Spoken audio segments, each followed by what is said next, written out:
Praise the name of the Lord. Hallelujah. Today we're going to continue with our study of the Bible as we go through session number 30 of the story. And today we are looking at Paul's final days. Amen? Paul's final days. Philippians chapter 3, verses 7 through 14. Philippians chapter 3, verses 7 through 14, and I read, "But what things were gain to me, these I have counted loss for Christ. Yet indeed I also count all things loss for the excellence of the knowledge of Christ Jesus my Lord, for whom I have suffered the loss of all things, and count them as rubbish, that I may gain Christ and be found in him, not having my own righteousness which is from the law, but that which is through faith in Christ, the righteousness which is from God by faith, that I may know him and the power of his resurrection, and the fellowship of his sufferings, being conformed to his death, if by any means I may attain to the resurrection from the dead. Not that I have already attained or am already perfected, but I press on, that I may lay hold of that for which Christ Jesus also laid hold of me. Brethren, I do not count myself to have apprehended, but one thing I do, forgetting those things which are behind and reaching forward towards those things which are ahead, I press towards the goal for the prize of the upward call of God in Christ Jesus." May the Lord bless the reading of his word in Jesus' name. I'm sure many people have read this scripture that's found in Philippians chapter 3, verses 17 through 14. But as I read it, I ask myself a couple of questions. Number one, what kind of expectation compels a man that he is willing to suffer great loss and pain for it? What vision lies ahead of this, but that this man saw that he was willing to go through hell for? And number two, even after going through hell and he knew he could escape, or he could just pack it in and say, "I'm not doing this anymore," he elects not to and ends up making the ultimate sacrifice where he has to give his life for this vision. Praise the name of the Lord. Hallelujah. Now, here's the funny thing. This is what God calls you and I to. Amen? Amen. Now, I know this may come across as weird or as unusual because typically that's not what we hear often. But here is a man who is driven by his convictions and is willing to pay the ultimate price for the sake of that goal. That is what God has called you and I to. Amen. And I'm going to, now I see, I only hear one person say amen because many people are shocked that, I just signed up for this, don't you dare. But the truth is, you're about to find out in a minute. You know the funny thing is, soldiers in the army, soldiers in effect are enlisted. They're not drafted anymore, but they sign up, amen, to fight for the United States. And they do this because they have one mission. They do it for the love of country. Amen? Amen. They do it to preserve our freedoms. Amen? Amen? They join up, they sign up for the love of country. Now, here's the funny thing. I was doing my research yesterday and I found out that some soldiers are paid as little as $22,000 in a year. That is barely $1,600 a month. Some soldiers are paid that sum and they sign and they understand that they will be called upon and they may have to give their life and make the ultimate sacrifice for 22 grand. Only because they are fighting and they believe in an ideal called the United States of America. They believe in an idea called freedom. And they sign up to die for it. Now, if you're a general, you can make another 15 grand a month if you're a general. But if you are the one who's on the battlefront, shooting the guns and going to the enemy territories, all they pay you is 22 grand in a year. Wow. And your wife will not sign and say, "Oh, y'all killed my husband. Here's a lawsuit for $20 million. She can't do that. Or he can't do that. Praise the name of the Lord. Hallelujah. So here's something I noticed that when people sign up for that, They do it for the love of country. Number two, the soldiers are not given on the application form. What would you like? Choose light war or check, medium war or heavy war. You should choose. They don't ask you to choose. You don't have a choice in the matter. Does that make sense? Yes. You're simply sitting down in your barracks, and one day, your generals and the commander-in-chief sitting down in Washington, D.C., make their plans. Then they call on your regiment and say, let's go. And it may cost you your life. Amen? Amen. Paul paints for us a similar picture. Oh, let me go back a bit. In the past, I don't know if any people are alive or who have heard about the Vietnam War. Yeah. Now, so there was a war that was fought in this country where the commander-in-chief and his generals, based on poor judgment, sent men to a war, and these men were killed. Does that make sense? Yeah.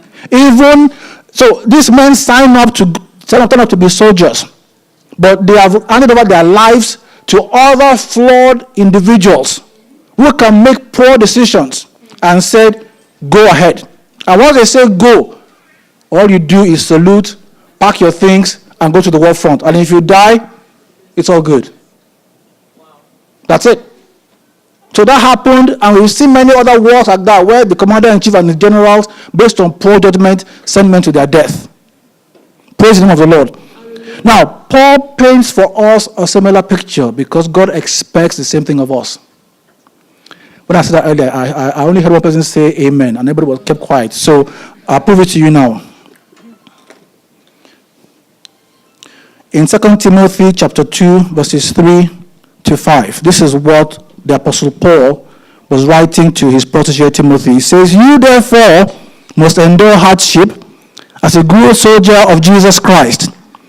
No one was engaged in warfare entangles himself with the affairs of this life, that he may please him who enlisted him as a soldier. And also, if anyone competes in athletics, he is not crowned unless he competes according to the rules. Praise the name of the Lord. Hallelujah. Let me tell you what the average Christian does. He goes to the cafeteria called heaven and says, yo, Jesus, I'll take a portion of healing, 2 scoops of wealth, hold the long suffering, give me just a pinch of loving others, and for dessert, I'll take a portion of one hot spouse who does exactly as I want.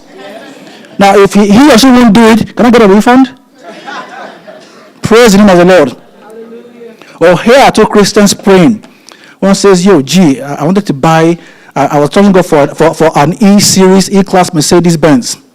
But they pulled my credit and they said, all I can qualify for is for a C-Series Mercedes-Benz. Where it says, let's go to God and pray. That maybe you didn't pray hard enough. Or perhaps we need to join together and do a vigil for God to upgrade you from a C-Series to an E-Series. And that is why Jesus Christ hung on the cross for your E-Series Mercedes-Benz. Praise the name of the Lord. Here's some food for thought.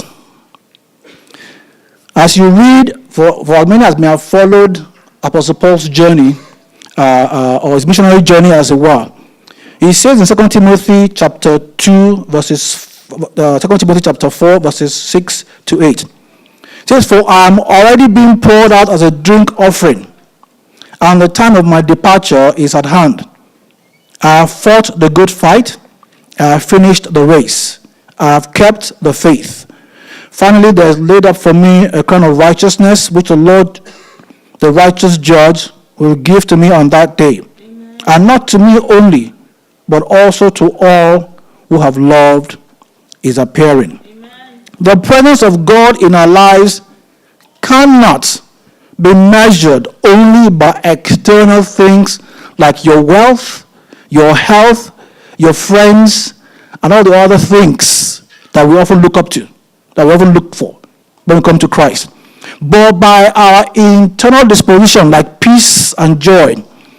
Apostle Paul, writing this thing in 2 Timothy, as it were, approaching his deathbed.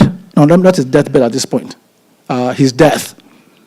wrote that letter to Timothy and said it's about to be poured out as a drink offering, but he was looking forward to his crown of righteousness. He had, when he began his journey, ended up in Rome at some point. He was given an apartment or a house to live in, and he could go out and come in as he pleased. In fact, he embarked on his third and final missionary journey while he was in prison in Rome.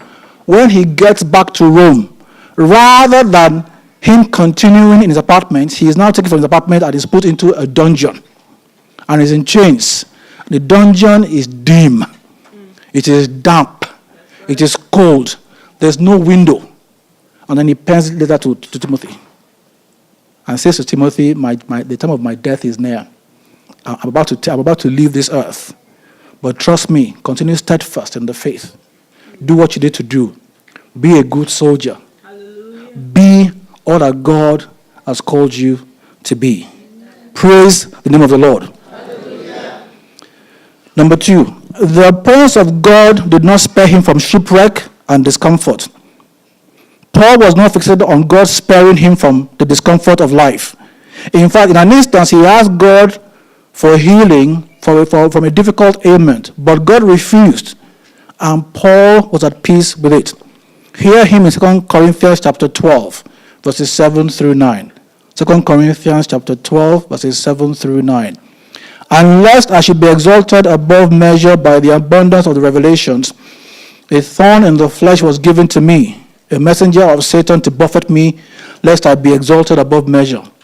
Concerning these things I prayed with the Lord 3 times, that it might depart from me. And he, God, said to me, my grace is sufficient for you, for my strength is made perfect in weakness. Therefore, most gladly Paul determined, I will rather boast in my infirmities, that the power of Christ may rest upon me. There's another instance where they were on a boat, and the boat got tossed by strong winds. They lost their bearing, and for days, and endless days and nights, the boat just drifted across. They didn't know where they were. They had lost their compass. Now, Paul was the prisoner being taken to Rome. The soldiers and the cabin and the boat crew were depressed and sad. Paul was in high spirits. He had to tell them, you guys, God has told me that this boat will crash. We will lose this boat, we'll lose our property, but he will spare all of our lives. So eat. And they ate. The prisoner is telling the captors to eat.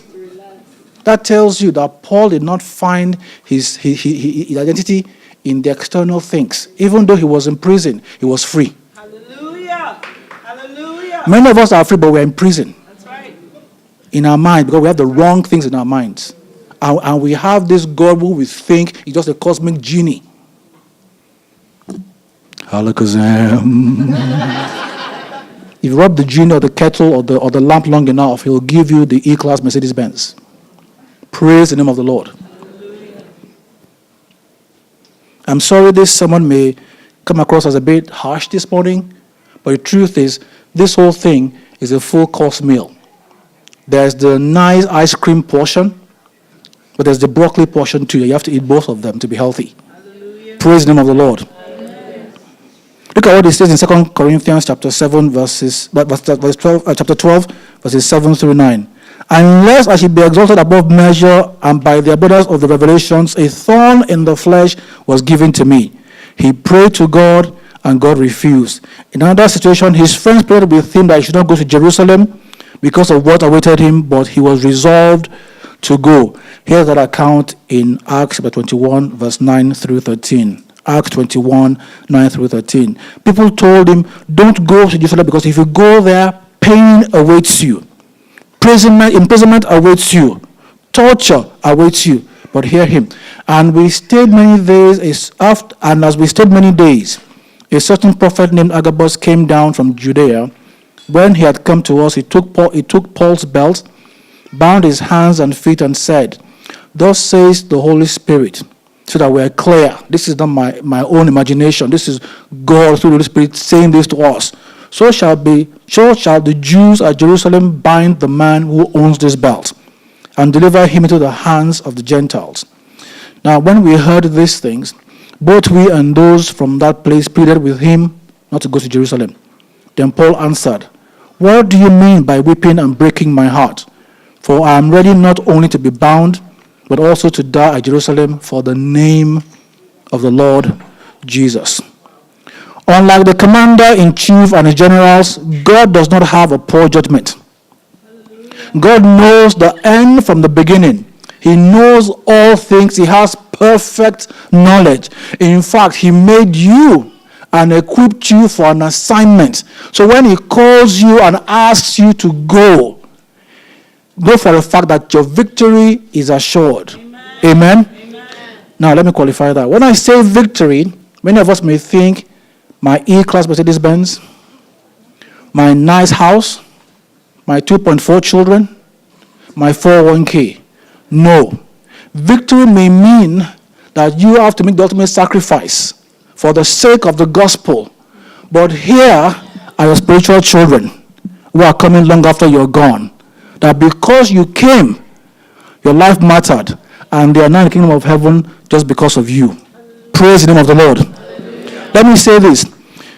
Your life does not matter unless and until other people say it does. Amen? Did you get that? Let me repeat that again. I'm going to say very slowly. Forgive me. Your life does not mean diddly squat unless other people stop and they bless God that you exist. Hallelujah. Does that make sense? Yes. I want to say it again. Your life means absolutely nothing. Oh, let me go back. Do you remember when, I don't know if you're following us in the story, when we read chapter 13 about the king who had it all?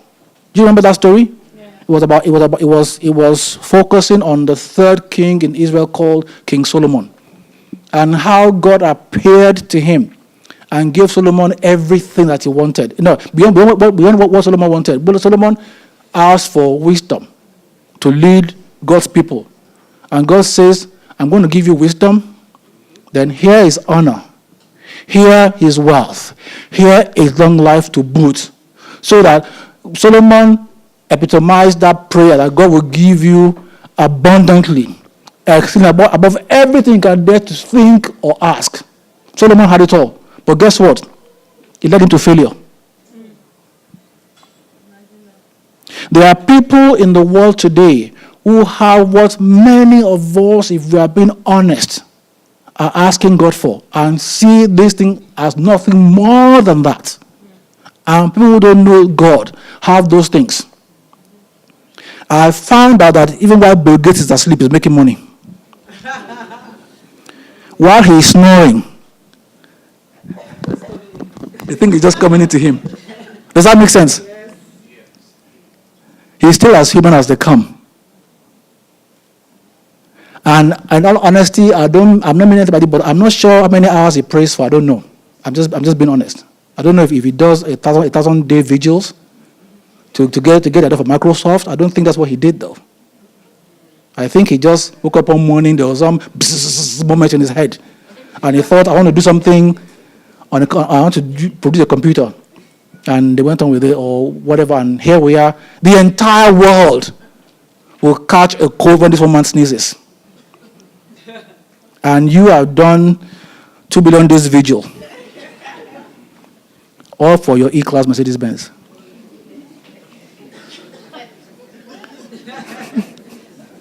You get my joke after a while, don't worry.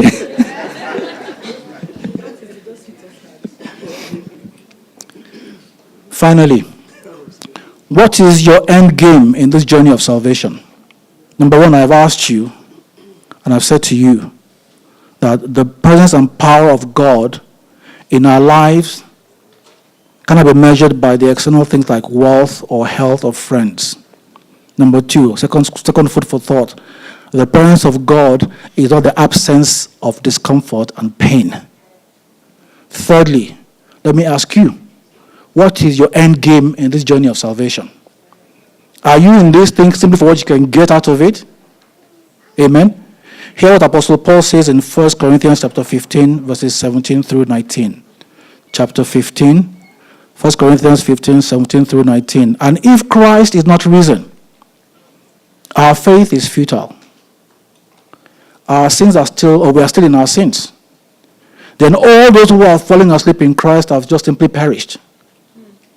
If in this life only we have hope in Christ, we are of all men most pitiable. Unfortunately, the church today has reduced salvation to just those earthly, temporal things. You're not married, come to church, you'll find a spouse. Praise the name of the Lord. Hallelujah. You need that E-Class Mercedes-Benz? Just come to church and let's pray together. God will do it for you. Praise the name of the Lord. We sang this morning, I give myself away so you can use me.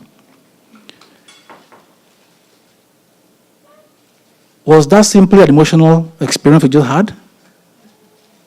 Or did we actually really think through those words as we were singing them?